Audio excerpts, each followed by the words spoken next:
조선 사회의 변동. 1. 조선 후기의 정치 변동. 외란과 호란즉 양난을 거치면서 비변사의 기능이 강화되었습니다. 비변사는 원래 국방 문제를 처리하기 위한 임시기구였지만 양난 이후 최고 통치기구가 되었습니다. 이에 따라 의정부와 육조의 기능이 축소되었고 왕권이 약화되었다. 군대는 오군형 체제를 갖추었습니다. 비변사는 원래 국방의 문제를 논의하기 위해서 임시로 설치한 기구였으니까 임진왜란 때 많은 일을 한 것은 이해가 갑니다. 그러나 전쟁이 끝나면 비변사에서 중요한 회의를 하면 안 됩니다. 왜냐하면 원래 조선의 국정총괄기구는 의정부이기 때문입니다. 예를 들어 북한이 남한에게 강하게 전쟁을 유도하는 발언을 해서 급하게 지하 벙커에서 대처 방안을 논의할 수는 있으나 평화시에도 매일 벙커에 모여서 회의를 한다면 뭔가 정상적인 상황은 아니잖아요. 조선 후기 조세 제도의 변화에 대해 말씀드리겠습니다. 영정법은 풍융에 관계없이 토지 일결당 사두를 걷도록 영원히 정하는 법입니다.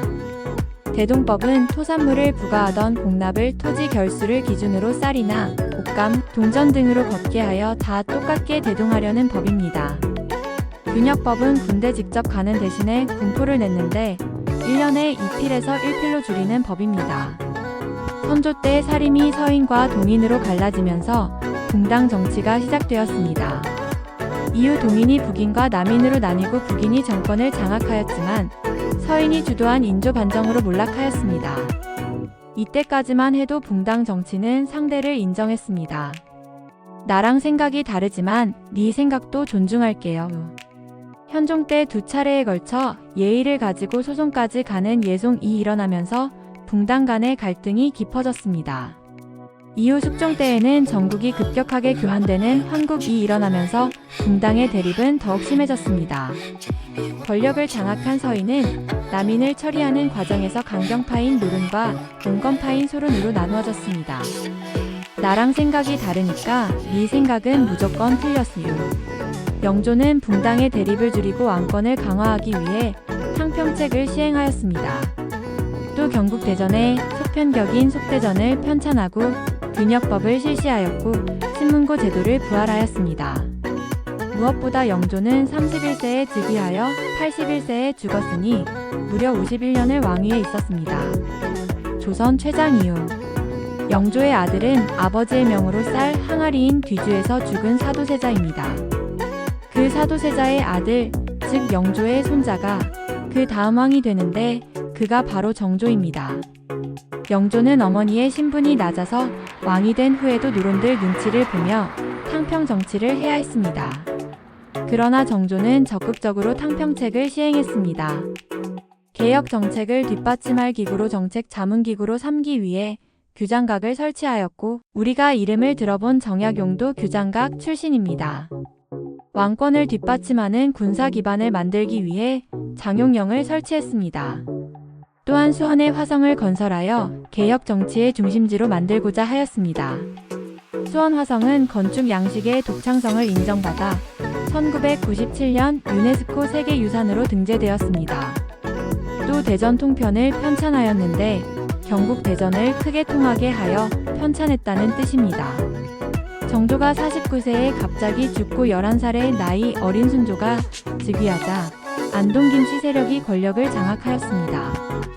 이때부터 순조, 헌종, 철종의 360여 년 동안 세도 정치가 이어졌습니다. 세도 정치기에는 왕권이 크게 약해졌고 안동 김씨, 통양 조씨 등의 세도 가문이 국정 최고기구인 비변사와 주요 관직을 차지하였습니다. 나라가 어지러워진 건 당연하지요. 이러한 상황이 계속되자 백성의 어려움을 해결하기 위해 암행어사를 파견하기도 하였으나 큰 효과는 없었습니다. 2. 사회 변화와 농민의 봉기. 조선 후기의 사회 변화에 대해 말씀드리겠습니다. 논농사의 문해기법이 전국으로 보급되어 농업 생산량이 증가하였습니다.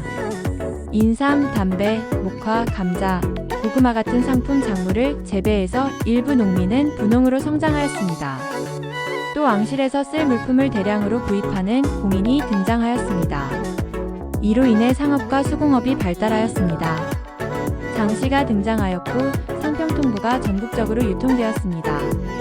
또 민간인에게 광산 채굴을 허용했습니다. 조선 후기 주요 상인과 활동 지역에 대해 말씀드리겠습니다.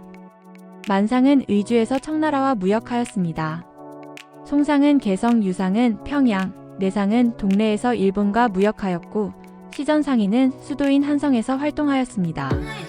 조선은 법제적으로는 모든 백성을 양인 즉 양반, 중인, 상민과 천민으로 나누는 양천제였습니다. 그러나 실제로는 운반과 무반을 일컫는 양반이 상위 신분이 되었습니다.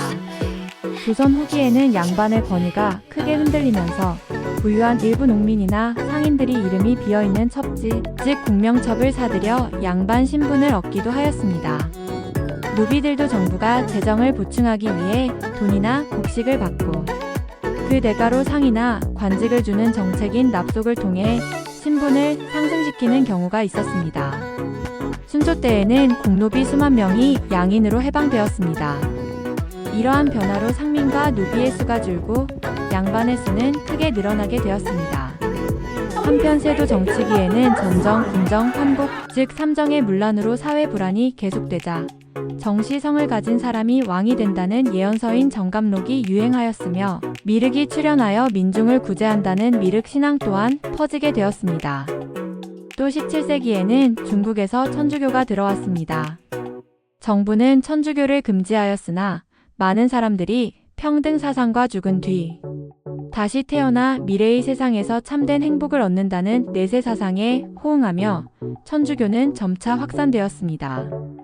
특히 우리 고장 양지면 남곡리에 있는 은희성지는 최초의 신부인 김대건 신부가 포교 활동을 하던 곳으로 유명하니까 애인 생기면 함 가보든가.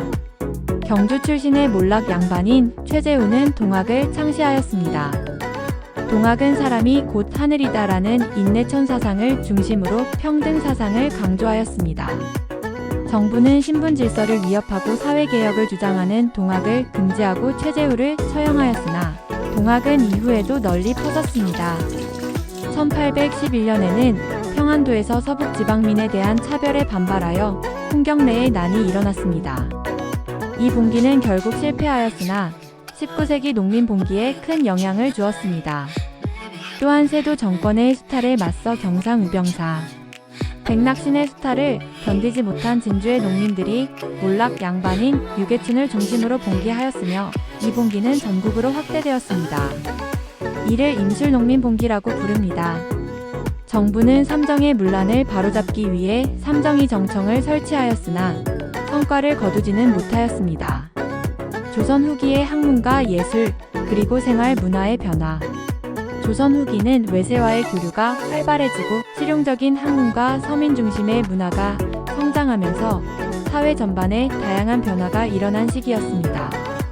일본과의 국교를 회복한 이후 조선은 약 200여 년 동안 12차례에 걸쳐 대규모 사절단인 통신사를 일본에 파견하였습니다. 이를 통해 양국 간 문화적, 경제적 교류가 활발히 이루어졌습니다. 병자호란 이후에는 청에 대한 반감이 있었지만 청이 중국 전역을 장악하면서 조선은 청과의 관계를 개선해 나갔습니다. 조선은 연경 베이징에 연행사라는 사절단을 파견하였고 이 사절단을 통해 문화적 경제적 교류가 이어졌습니다. 대표적인 연행사 수행원인 박지원은 청에서의 경험을 바탕으로 열하일기를 저술하였습니다. 17세기부터는 서양 문물과 천주교가 조선에 유입되기 시작하였습니다. 서학의 영향을 받은 홍대용은 지구 자전 이론을 논리적으로 설명하였고 의학 분야에서는 허준이 동의보감을 편찬하여 전통의학을 집대성하였으며 이제만은 사람의 체질을 네 가지로 구분한 사상의학을 정립하였습니다. 실학은 이 시기 조선 사회를 관통하는 중요한 학문 흐름으로 실증적인 방법을 통해 현실 문제를 해결하고자 하였습니다. 실학은 크게 중농학파와 중상학파로 나뉘며 각각 농업과 상공업 중심의 개혁을 주장하였습니다. 유형원은 신분에 따라 토지를 차등 지급해야 한다고 하였고 이익은 농가가 최소한의 토지를 소유할 수 있어야 한다고 주장하였습니다. 정약용은 마을 공동토지 제도를 제안하며 농민의 생활 안정을 강조하였습니다. 한편 유수원은 직업의 평등을 강조하였고 홍대용은 기술 혁신과 문벌 폐지를 주장하였습니다.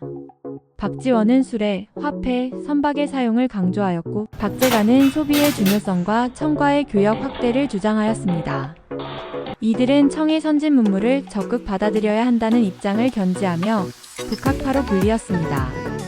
국학의 발달도 눈에 띄었습니다. 안정복은 동사 강목을 통해 조선 중심의 정통 역사관을 확립하였고 유득공은 발해고를 통해 발해의 역사를 체계적으로 정리하였습니다. 김정호는 대동여지도를 제작하여 산맥, 하천, 도로망, 포구 등을 정밀하게 표현하였습니다. 이 지도는 판화 형식으로 제작되어 대량 인쇄가 가능하였고 접을 수 있어 휴대에도 용이하였습니다. 예술 분야에서는 현실을 반영한 새로운 경향이 등장하였습니다. 회화에서는 정선이 실제 우리 자연을 보고 그리는 진경산수화를 개척하였습니다. 그의 금강전도는 금강산의 겨울 풍경을 하늘에서 내려다보듯 표현하였고 인왕제색도는 비개인비 인왕산의 안개 낀 모습을 사실적으로 담아내며 높은 예술성을 보여주었습니다. 강세왕은 영통동 구도를 통해 서양의 명암 기법을 동양화에 도입하였고 이를 통해 바위의 입체감과 생동감을 표현하였습니다. 김정희는 중국의 다양한 서체를 연구하여 조선의 특색 있는 서체인 추사체를 완성하였습니다. 추사체는 굳세면서도 우아한 필치로 조선 후기 서예의 정수를 보여줍니다. 공예에서는 흰 바탕에 푸른 무늬를 넣은 청화백자가 유행하였습니다. 청화백자는 문방구나 생활용기로도 널리 사용되었으며 당시 조선인의 미적 감각을 잘 보여주는 대표적 도자기입니다. 건축에서도 변화가 있었습니다. 수원화성은 정약용이 고안한 기중기인 거중기를 활용하여 축조된 성곽으로 조선 후기 과학기술과 실용정신이 반영된 대표적 유산입니다.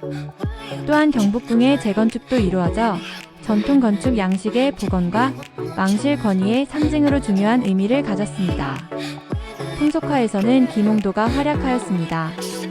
그는 서당, 씨름, 자리짜기 등에서 농촌 서민의 일상과 표정을 생동감 있게 그려내며 조선의 생활상을 진솔하게 담아냈습니다. 김홍도의 그림 가운데 일부는 좌우가 거꾸로 표현된 경우가 있어 이를 두고 실수냐 의도냐는 논란이 일었습니다. 어떤 사람은 김홍도의 단순한 실수라고 해석하지만 또 다른 이들은 이것이 관람자의 흥미를 유발하기 위한 일종의 숨은 그림 찾기 같은 장치였다고 보기도 합니다. 이처럼 김홍도의 그림은 해학과 예술성, 그리고 해석의 여지를 동시에 지닌 작품들로 평가받고 있습니다. 이외에도 서민 문화가 활발히 전개되었습니다. 홍길동전, 춘향전, 심청전과 같은 한글 소설이 널리 읽혔고 서민들의 감정을 담은 사설시조와 북장단에 맞춘 이야기 예술인 편소리도 발전하였습니다. 신윤복은 양반층의 풍류와 여성의 일상을 사실적으로 묘사하였고 민화는 동식물과 문자를 소재로 하여 서민들의 미적 감각을 표현하는 수단으로 자리 잡았습니다. 이처럼 조선 후기의 학문, 예술, 생활 문화는 지배층 중심의 전통적인 구조에서 벗어나 점차 현실적이고 다층적인 조선 사회의 모습을 보여주었으며 한국 근대 문화로 이어지는 중요한 전환점이 되었습니다.